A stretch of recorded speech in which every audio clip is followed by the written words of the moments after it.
Welcome students. In the module Cartesian product and relations, we have learned the basics of the topic relations.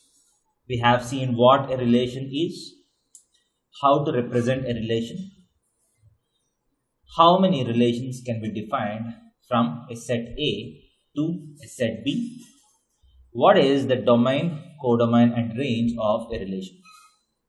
These are some of the topics which I have already learned. In this module, we'll go to certain high-level topic of relations, which is types of relations. Types of relations. So in this topic, we'll learn what a reflexive relation is, what a reflexive relation is, what a symmetric relation is, what an anti-symmetric relation is,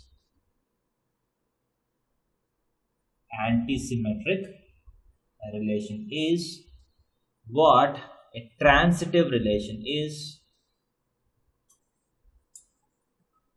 So what I am writing now are various types of relations which we are going to learn in this topic.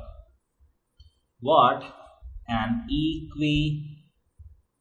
equivalence relation is, what a partial order relation is, and what a total order relation is. So we're going to learn 1, 2, 3, 4, 5, 6, 7. We're going to learn 7 different types of relations. So we'll go into each one of this and see what these relations are, and let us analyze them with the help of certain examples.